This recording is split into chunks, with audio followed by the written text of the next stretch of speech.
Welcome. This is part two of President Jimmy Carter and the energy crisis. In January of 1979, Kenzie and Paul Samuelson gave Newsweek readers a somewhat positive prediction. The coming year would likely see a brief and mild recession. Other, Others shared Samuelson's faith in government intervention. James Schlesinger favored government action and hoped the oil shock of early 1979 would undermine political opposition to a windfall profits tax. On March 19, Carter wrote in his diary, quote, "We spent all day discussing economics and energy. Inflation was higher than we had anticipated, but the economy was stronger and budget response has been outstanding." Nevertheless, it became clear that 1979 was not going to be an easier one for Carter. His January budget message to Congress meant an 8% increase in total spending. But this was not enough for Senator Ted Kennedy, who later challenged Carter for the next election's nomination. Stuart Eizenstat told the president of problems that the economic advisors faced. The process of developing the basic crude oil pricing options and the macroeconomic analysis of these approaches have proved more difficult than originally expected. Elliott Cutler, his chief White House energy advisor, warned Carter in mid-March of the growing opposition. There were opponents of inflation, critics of regulations, those against oil profiteering, and others who simply want to make life politically miserable. The nuclear accident at 3 Mile Island, Pennsylvania in April further complicated energy matters, after which opposition to nuclear power grew. In addition, there was the persistent problem of inflation that the Carter government blamed in part on OPEC's increased oil prices. Secretary of Commerce Juanita Krebs, for example, maintained the argument that OPEC action prevented the government from defeating inflation. The Keynesians appeared oblivious to the impact of Nixon ending gold's convertibility in 1971 and international monetary economics. Supply-siders Robert Mundell and Jude Wanniski were among the few who pointed to the breakdown of the international monetary system as the cause of the energy crisis and inflation. On energy policy, Carter heard four options from his cabinet: full decontrol on June 1st, 1979, a phase out of controls by September 30, 1981, elimination of controls by 1984, or extension of controls by Congress to 1985. Secretary of the Treasury Blumenthal wanted immediately decontrol. As he explained to the president, this was an opportunity for him to take complete charge of a major problem which has been locked in political stalemate for 8 years, and to resolve it in the national interest with a single bold stroke. A phased out option would invite complaints from all sides and could lead to frequent confusing revisions by the bureaucracy or the Congress. Blumenthal further argued that immediate decontrol would encourage energy conservation, increase oil production, and eventually reduce the trade deficit and strengthen the dollar. His arguments went nowhere. Carter rejected immediate decontrol and agreed to a phased deregulate starting on June 1st and continuing until October 1st, 1981. This decision flouted his commitment at an international summit in Bonn, West Germany, to decontrol oil. Richard Cooper, Under Secretary of State for Economic Affairs, worried that the government's failure to honor the bond pledge risked American credibility and offered West Germany and others an excuse to back away from some of their own already implemented commitments. Domestic politics trumped foreign affairs. The American people heard Carter's energy plan when he addressed the nation on television on April 5, 1979. Only 30 million watched, a large drop compared to the 80 million for his April 1977 energy speech. He announced the phased decontrol of oil and his support for a 50% windfall profits tax on producer revenues attributable to decontrol or to further prices increased by OPEC. Carter got his wish and Congress passed a profits tax bill that he signed later the following year. Carter had no sympathy for oil companies, expecting they would, quote, fight to keep the profits they had not earned, end of quote. His attitude towards price controls of oil was frustrating for supporters of a free market.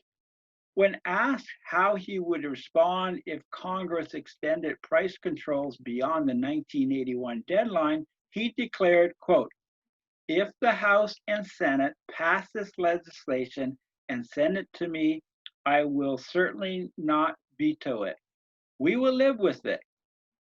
On the other hand, there were notable obstacles for Carter, who wrote in his diary on April 30 that Congress was irresponsible for resisting the administrator's plan to handle gasoline rationing and impose conservation measures if necessary in an emergency. The following month, a federal district court ruled that the president exceeded his authority with price controls and the threat of withholding federal contracts to those companies failing to follow price control guidelines. The month of May saw a return to disturbing acts of violence as the West Coast experienced gas shortages.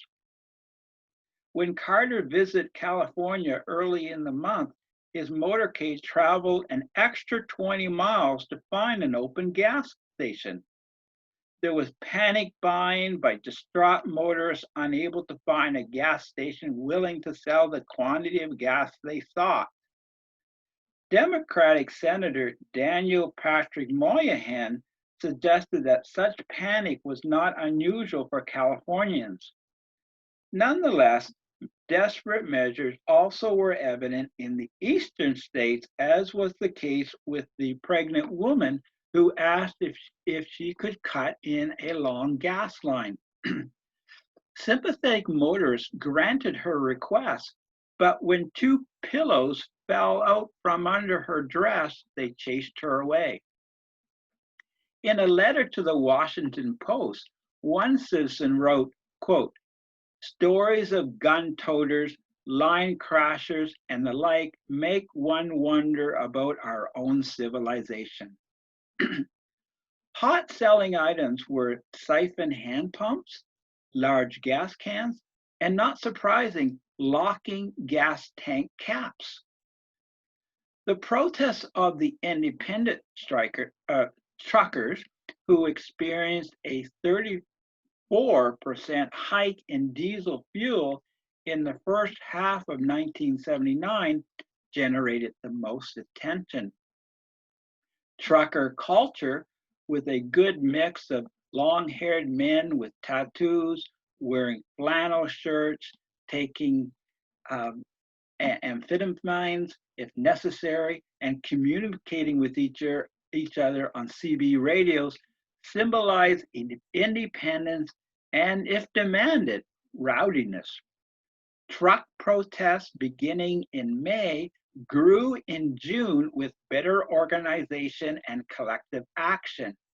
In a protest strike, 60% of independent truckers parked their trucks, allowing fruit and vegetables to rot in the farm fields. More fuel arrived when the federal government repealed an obscure rule concocted earlier by the Department of Energy.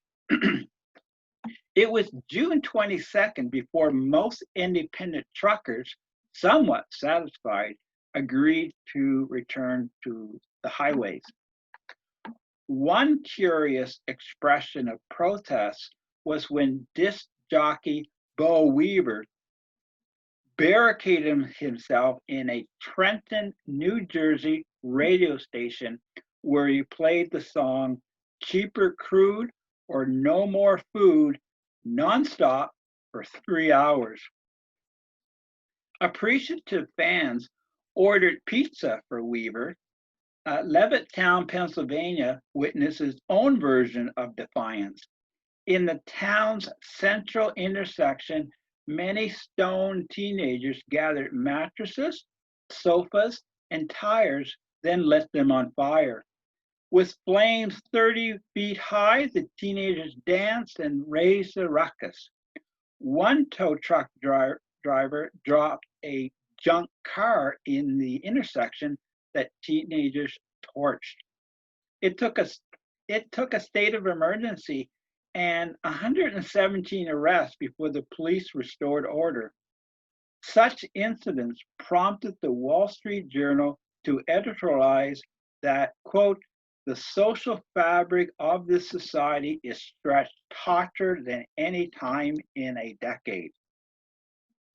The White House response included an invitation to select thinkers to discuss America's problems rooted in culture, social structure, and economics.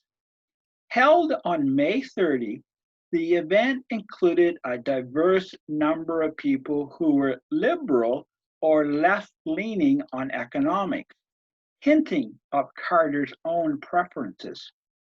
Attendees were Harvard sociologist Daniel Bell, journalist Charles Peter, who promoted public service, progressive television journalist Bill Moyers, John Gardner, who served as the Department of Health, Education, and Welfare Secretary in the Johnson administration, civil rights activist Jesse Jackson, journalist Haynes Johnson, and historian Christopher Lausch. Absent was anyone with a graduate degree in economics.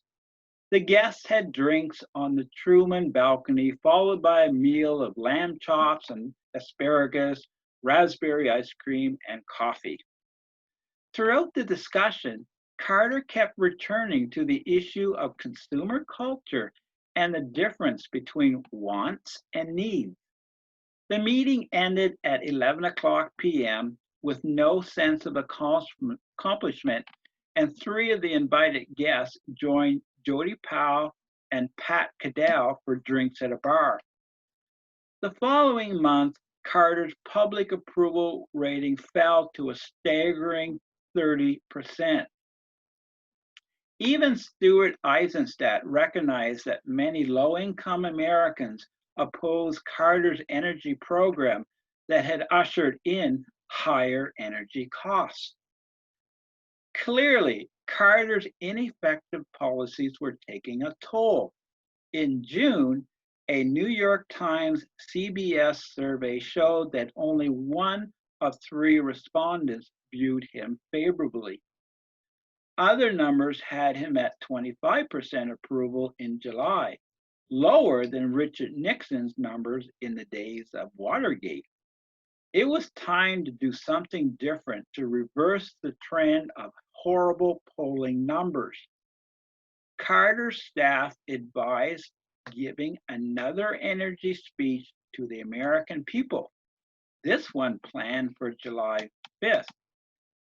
The exhausted Carter left for Camp David on July the 3rd, expecting to rest and wait for the drafted speech. His plan changed, however, and he canceled. His staff scrambled to Camp David, where they were in a virtual state of a panic. Eisenstadt screamed that Cadell and other staff members got heated with each other, while Mondale was on the verge of a nervous breakdown. Carter's solution was to hold a domestic summit with a long list of invited speakers, each to offer their analysis on the state of America. The president received numerous suggestions. His least favorite discussion topic was economics. In his diary, he wrote, quote, "The worst session of the week was the economic meeting. When you get bankers, labor leaders, economists, financiers around the table, they are so eager to posture and repeat the analysis they've already involved that it's not helpful. But what we had to go through this rote process." Agreeable to Carter was the suggestion from economist John Kenneth Galbraith to have oil rationing. During a meeting of religious leaders, Democrat socialist Robert Bella advised Carter not to blame OPEC. Carter's response reassured him, quote, "It would be rather self-righteous to blame it all on OPEC. Americans don't like it when a foreign country can interfere in our life, but we've been interfering in OPEC countries and most other countries' lives rather heavily for a long time."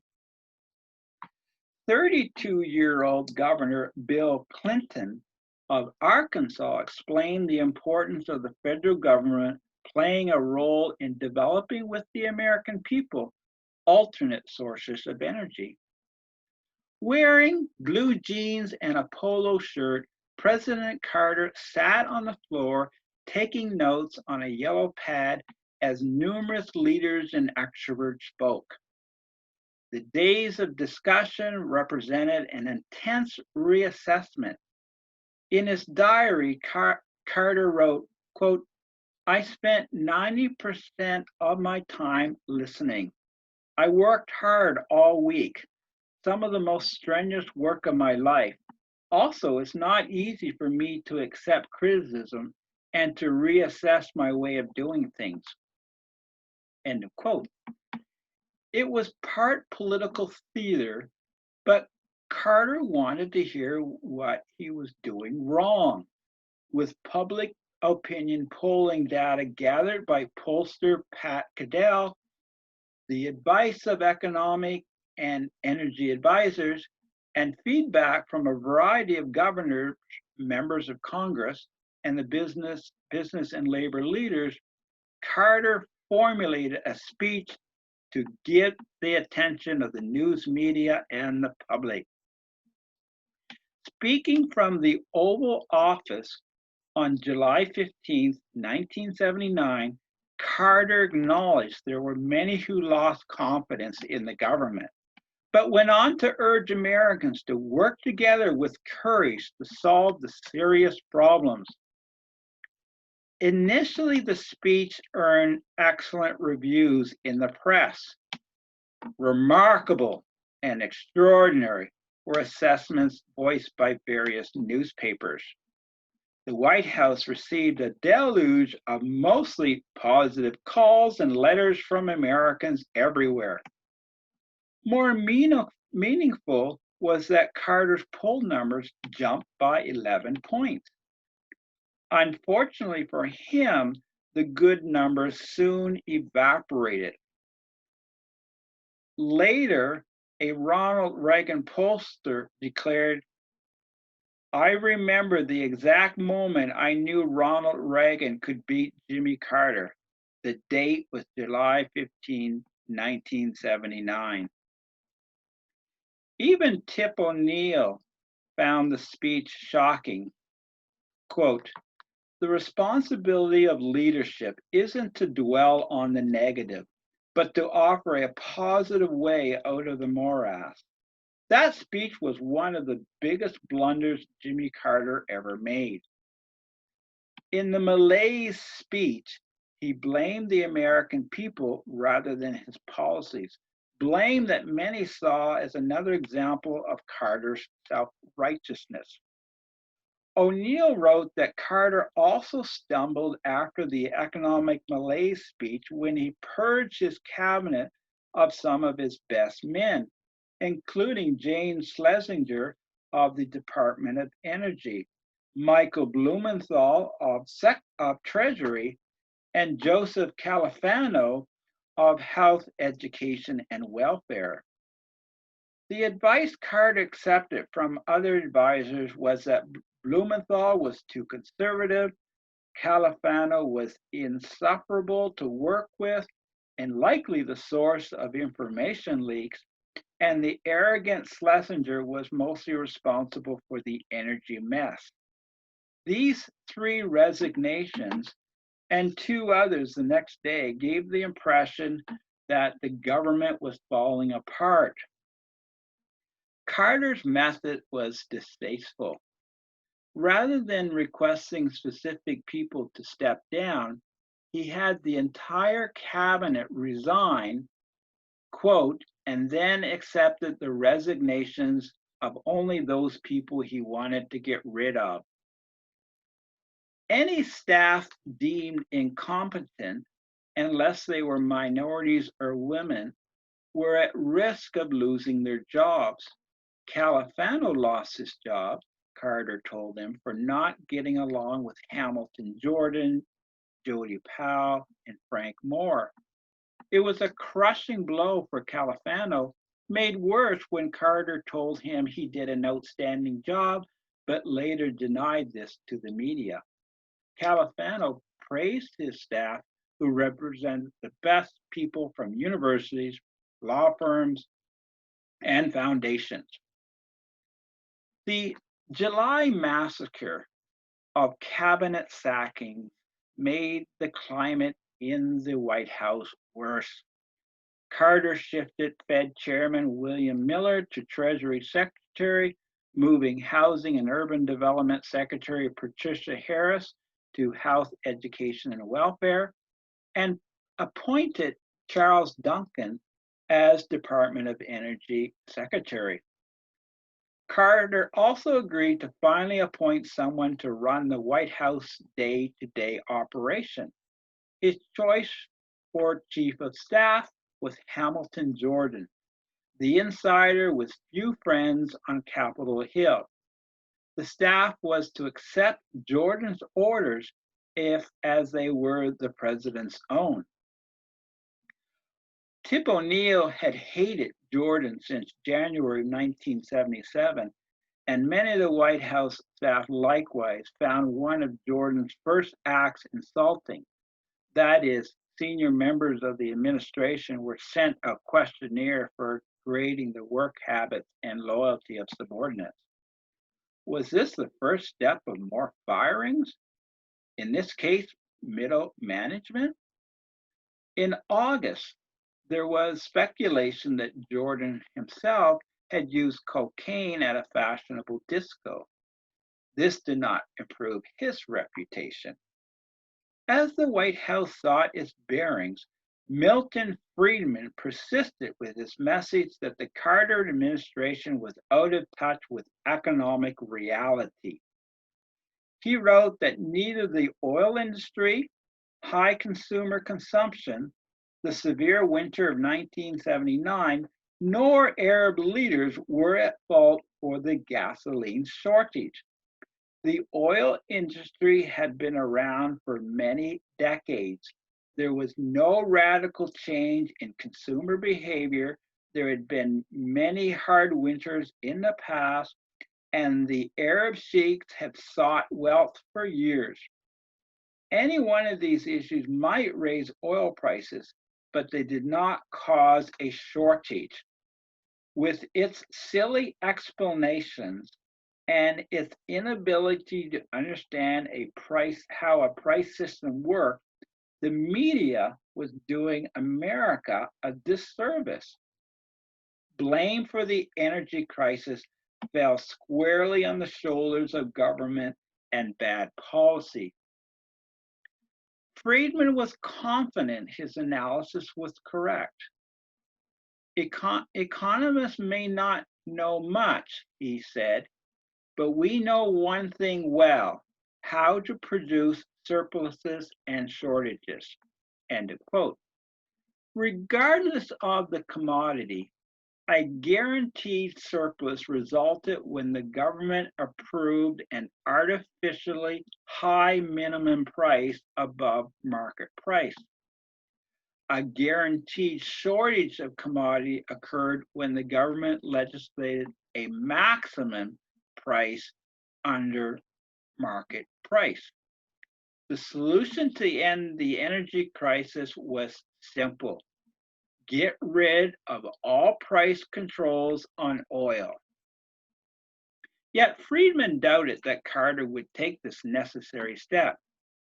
Quote, removing price controls would reveal that the emperor is naked, and it would show how useless, indeed harmful, are the activities of James Schlesinger and his 20,000 employees. It might even occur to someone how much better off we were before we had a Department of Energy. End of quote. Many in the media blamed OPEC for the energy crisis, but what power the organization exercised was a consequence of misguided economic policies, notably many mistakes of the Department of Energy. Conservatives found it unfortunate that missing in Carter's speech was talk about modifying or counseling the counterproductive price control on oil that was the main reason for America's increased dependency on foreign oil. Echoing conservative economic theorists, the Newsweek editorial of July 16, 1979 explained, quote, free markets allocate scarce resources more efficiently than government bureaucracies do. So decontrol of oil and gasoline prices is essential to any rational energy policy and must proceed as quickly as possible. Not only did most economists favor decontrolling crude oil and gasoline prices, but this also became the position of outgoing Energy Secretary James Schlesinger. With the elimination of price control and regulation obstacles, private enterprise would find the capital, take the risk, develop other fuel resources, and thus solve the energy crisis. In December, Milton Friedman listed 4 points for how policymakers could reduce Americans' dependence on Middle East oil. First, the government needed to appreciate that big oil companies, often a convenient scapegoat, were a great national resource. Removal of the excise tax on domestic oil production was imperative.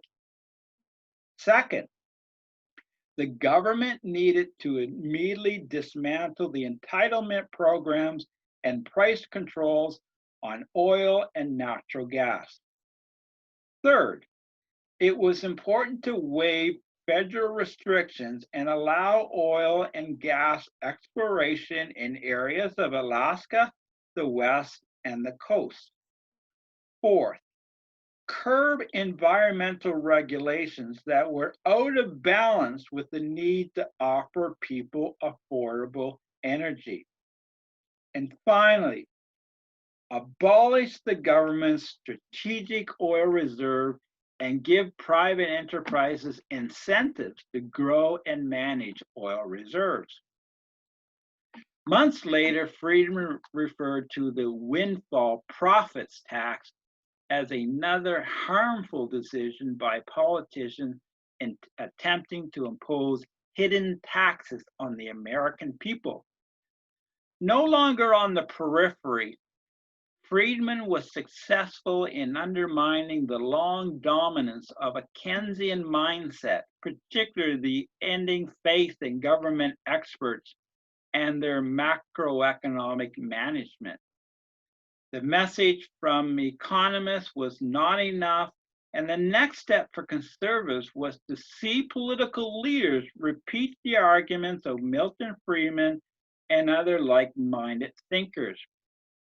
Ronald Reagan was key, especially since a January 1979 Gallup poll revealed that among Americans, he had a name identification of 95%.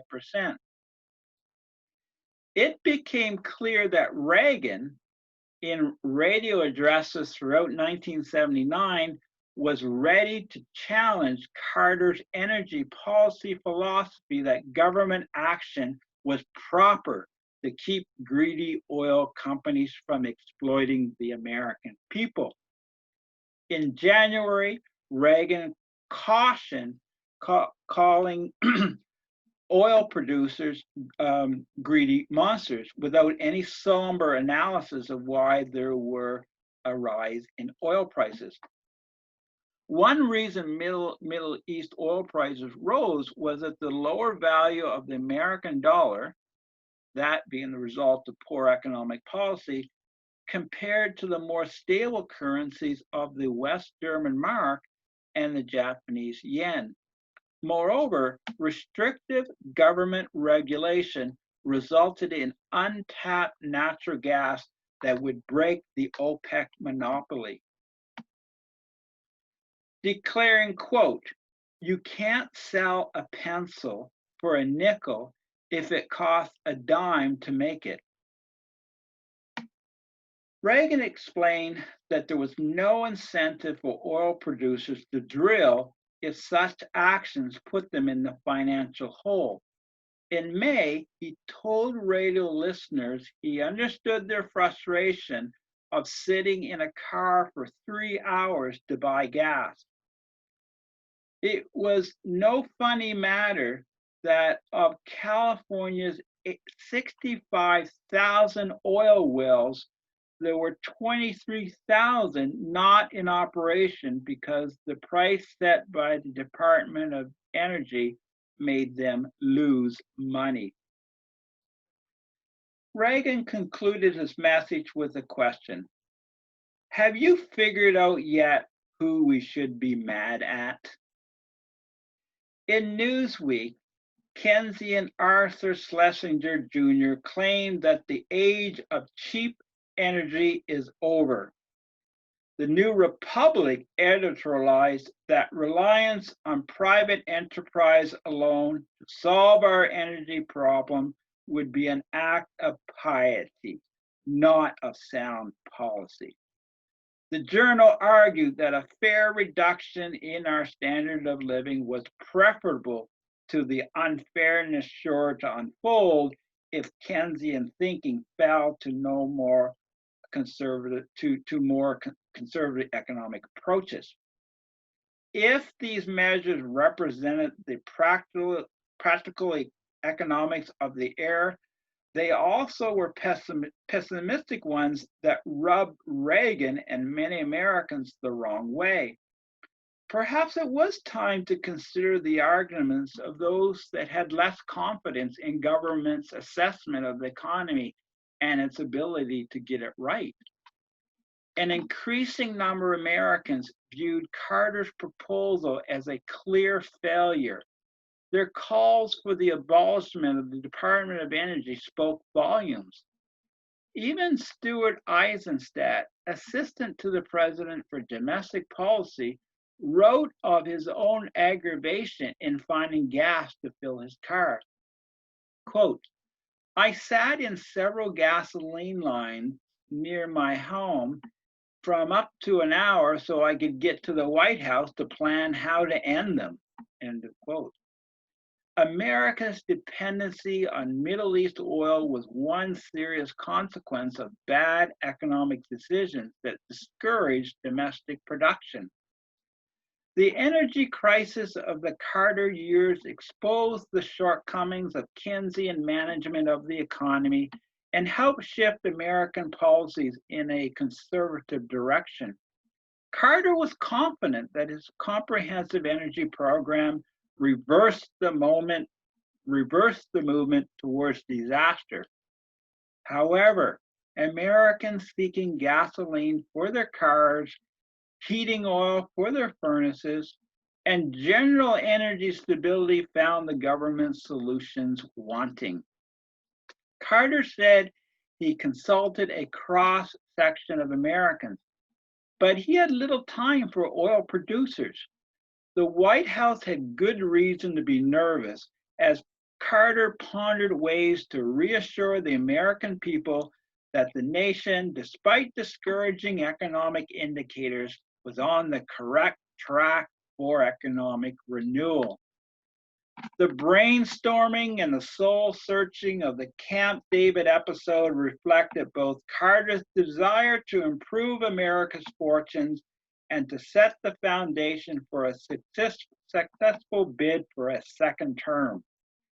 After Carter's malaise speech, there was greater hope among conservatives that a 69-year-old conservative from California had a legitimate shot of defeating Carter and his talk about an age of limits. If the energy crisis generated effective criticism of the economic decision-making of Keynesian experts, it also resulted in more attention to what Ronald Reagan had to say. Thank you very much.